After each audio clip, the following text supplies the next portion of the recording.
दोस्तों, मैं आपके सामने वो ही कहानियां लेकर आती हूँ जो हकीकत में किसी न किसी पर गुजरी होती है और इन कहानियों की वास्तविकता बस उन्हीं तक सीमित होती है। दोस्तों, याद रखें, हमारा ये चैनल किसी भी अंधविश्वास को बिल्कुल भी बढ़ावा नहीं देता। हमारा मकसद बस आप लोगों से जुड़ना और आपका मनोरंजन करना है। तो दोस्तों, अपने अपने हेडफोन्स लगा लीजिए और मैं ले चलती हूँ आपको एक रोमांचक सफर पर। आज के एपिसोड में हम आपको 2 ऐसे किस्से सुनाएंगे जिन्हें सुनकर आपकी रूह कांप जाएगी। दूसरा किस्सा एक खबीज के बारे में होगा जो आपको बहुत ज्यादा रोमांचित कर देगा, तो खबीज के उस किस्से को सुनना ना भूले। तो चलिए शुरू करते हैं आज की पहली कहानी। दोस्तों, मेरा नाम वैष्णव है और मैं राजस्थान के पलोड़ी गांव का रहने वाला हूँ। यह बात सन 1999 की है। दरअसल हमारे गांव पलोड़ी में ऑटो वाले बहुत कम थे, लेकिन फिर भी हमारे गांव में दिन और रात दोनों टाइम ऑटो चलते थे। एक बार बीकानेर से एक बस हमारे गांव पलोड़ी के लिए रात को 11:30 बजे रवाना हुई और वह बस करीबन रात के 2:30 बजे पलोड़ी पहुंच गई। बस के पहुंचते ही सारे ऑटो वाले बस की ओर भागे और अपनी अपनी सवारियां लेकर वहां से निकल गए। लेकिन एक ऑटो वाला दूर कोने में ऑटो लेकर खड़ा था। हो सकता है शायद उसकी आंख लग गई होगी। तभी थोड़ी दूर से 40-50 साल की उम्र का एक आदमी आ रहा था। वो आदमी उस ऑटो वाले के पास जाकर बोला, भाई त्रिपोलिया रोड चलोगे क्या? ऑटो वाले ने तुरंत कहा, जी साहब, जरूर चलूंगा। ऑटो वाले ने ऑटो स्टार्ट किया और चल पड़ा। कुछ दूर चलने के बाद सामने 2 रोड आ गई। एक रोड थोड़ी पथरीले रास्तों से होकर त्रिपोलिया जाती थी, तो दूसरी रायका बाग से होती हुई त्रिपोलिया जाती थी। ऑटो वाला पथरीली रोड की तरफ से ऑटो लेने लगा तो पीछे बैठे उस इंसान ने कहा, अरे यहाँ से नहीं, रायका बाग वाले रास्ते से ले चलो। न जाने क्यों, पर उस आदमी की आवाज कुछ अजीब थी। ऐसा लग रहा था मानो जैसे उसे किसी ने कहा हो कि उतना ही बोलना जितनी जरूरत हो। खैर, ऑटो वाले ने ऑटो रोककर कहा, साहब, रायका बाग वाले रोड पर कुछ दिन पहले एक दुर्घटना हुई थी और उसमें 5 लोगों की मौत हो गई। मरने वालों में 4 आदमी थे और एक औरत। और तो और साहब, उस औरत की नई शादी हुई थी। अब रात को उस रास्ते से कोई नहीं जाता साहब। सब लोग कहते हैं कि वो पीछे पड़ जाती है। ऑटो में बैठा वो आदमी पूरे रास्ते में पहली बार हंसकर बोला कि तुम भी इन चीजों पर विश्वास करते हो क्या? ऑटो वाले ने कहा, हाँ साहब, बिल्कुल करता हूं। उस आदमी ने कहा, ऐसा कुछ नहीं है, तुम ऑटो चलाओ और चलो, रोड भी अच्छी है, हम जल्दी पहुंच जाएंगे। ऑटो वाले ने कहा, ठीक है साहब, और उसने डरते हुए ऑटो रायका बाग वाले रास्ते से ले लिया। काफी दूर चलते चलते ऑटो वाले को एक औरत दिखाई दी जो दूर से ही हाथ हिलाकर ऑटो रोकने का इशारा कर रही थी। तभी पीछे बैठा वो आदमी बोला कि उस औरत को भी ऑटो में बैठा लो, बेचारी इतनी रात को कहाँ भटकेगी। ऑटो वाले ने सोचा कि मैं अकेला नहीं हूं, तो हिम्मत करके बोला, ठीक है साहब। और जैसे ही ऑटो उस औरत के सामने पहुंचा तो पता नहीं उस ऑटो वाले को क्या हो गया, उसने एकदम से ऑटो की स्पीड तेज कर दी और ऑटो आगे की ओर ले लिया। उस वक्त ऑटो वाले के पसीने छूट गए थे और तभी वो आदमी गुस्से में आकर बोला, ये क्या किया तुमने? ऑटो रोकने के बजाय और ज्यादा तेज कर दिया। उस आदमी की दोनों आंखें एकदम सुर्ख लाल हो गई थीं, बिल्कुल ऐसे जैसे आंखों में अंगारे जल रहे हो। ऑटो वाला घबराते हुए बोला, साहब, मैंने जैसे ही उस औरत के पैरों को देखा तो पाया कि उस औरत के दोनों पैर उल्टे थे साहब, इसलिए मैं वहां से भाग आया। वो आदमी अपने चेहरे पर हल्की सी मुस्कान लाकर ऑटो वाले को बोला, अरे मूर्ख, उसके तो पैर ही उल्टे थे ना, मेरे तो पैर भी नहीं है। 10 सेकंड के लिए तो ऑटो वाला सोच में पड़ गया और फिर उसने एकदम से पीछे मुड़कर देखा तो पूरा का पूरा ऑटो खाली था। ये सब देखकर ऑटो वाला वहीं बेहोश होकर गिर गया और जब उसे होश आया तो खुद को अस्पताल में पाया। इसके बाद उसकी 3-4 दिन तक तबीयत खराब रही और जब वो ठीक हुआ तो उसने रात में ऑटो चलाना ही बंद कर दिया। दोस्तों, अब सुनिए खबीज का दिल दहला देने वाला किस्सा। खबीज एक ऐसी खतरनाक चीज होती है जो सिर्फ इंसानों को सताने के लिए बनी है। ये बेहद ही ज्यादा खतरनाक होते हैं। खबीज एक बिना सिर वाला शैतान होता है। ये अक्सर गंदी जगहों पर पाए जाते हैं, जैसे कूड़ेदान, तालाबों के पास और कोई पुराना टॉयलेट। और ये इंसानों की ताक में रहते हैं। इनके कुछ दायरे होते हैं जिसके बारे में हम कहानी में आगे जानेंगे। आइए सुनते हैं किस्सा खबीज का। ये कहानी मेरे जन्म से पहले की है, यानी सन 1955 की। उस समय मेरे पिताजी की उम्र लगभग 38 साल की थी। अब तो वो 68 साल के हो चुके हैं।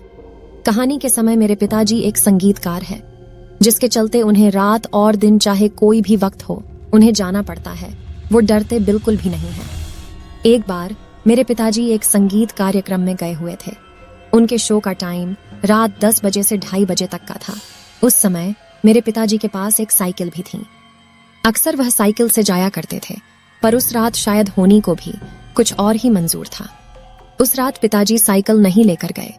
वो किसी दोस्त की गाड़ी से लिफ्ट लेकर चले गए।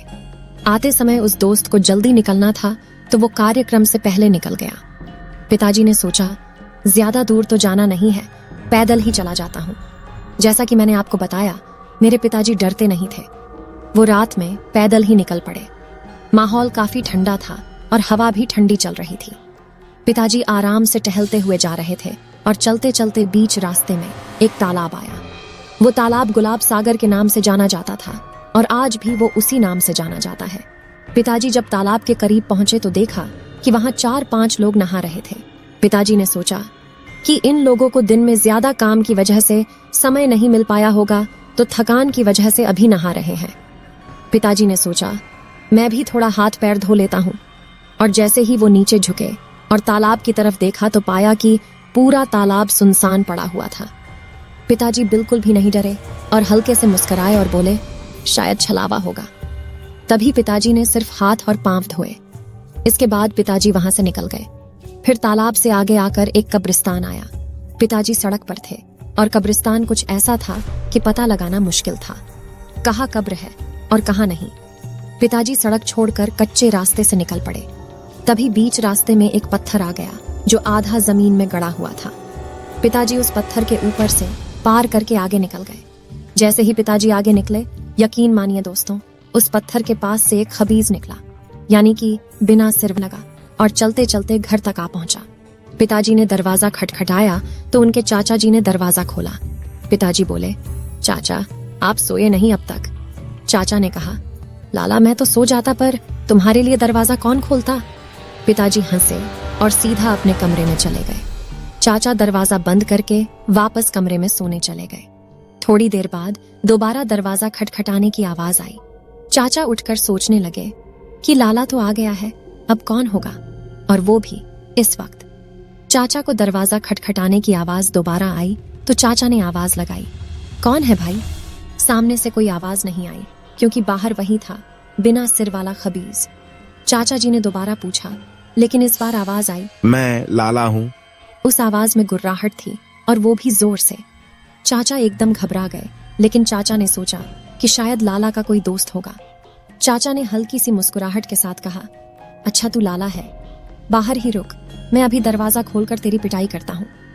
चाचा ने उठकर जैसे ही दरवाजा खोला कि अचानक चाचा को जोर का धक्का देकर वो सीधा घर के अंदर घुस गया। लेकिन दोस्तों, एक बात सोचने वाली थी। चाचा जी को जोर से हवा का झोंका महसूस हुआ, लेकिन दिखा कुछ भी नहीं था, पर वो खबीज अब इस घर के अंदर दाखिल हो चुका था। दोस्तों, यहाँ मैं एक बात आपको बता दूं कि खबीज जो होता है उसमें 7 आत्माओं की जितनी शक्ति होती है। खैर, देखते ही देखते वो मेरे पिताजी के शरीर के अंदर घुस गया। मेरे पिताजी का व्यवहार एकदम से अजीब सा हो गया। दोस्तों, मेरे पिताजी की एक आदत थी, उनका पानी पीने का लौटा और उनके चाय पीने का कप जो था वो निर्धारित थे। उनसे अलग वो दूसरा बर्तन नहीं लेते थे, और आज भी ऐसा ही है। पिताजी ने जोर से आवाज लगाई, मेरे लिए पानी लाओ। मेरी दीदी उठकर भागी और उनके लौटे में पानी भर के उनके पास गई तो पिताजी ने लौटा बाहर की तरफ फेंक दिया और कहा, मैं इसमें नहीं पीऊंगा, कोई बड़ा बर्तन लेकर आओ। हम सब घबरा गए, क्योंकि पिताजी ऐसा कभी नहीं करते थे।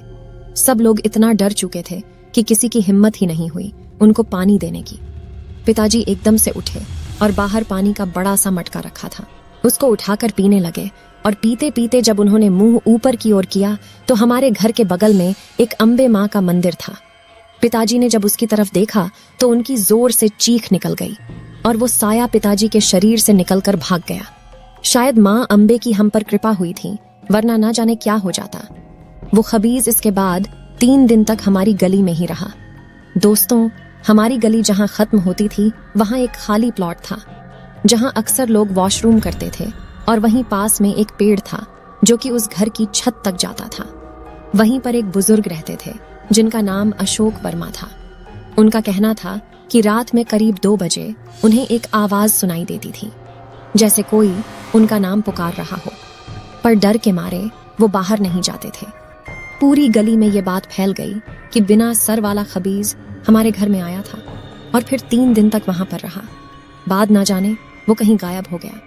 इस तरह हम सब बच गए। तो दोस्तों, क्या आपके पास भी है कोई ऐसी ही दिल दहला देने वाली कहानी या किस्सा जिसको आप चाहते हो कि मैं अपनी आवाज दूं?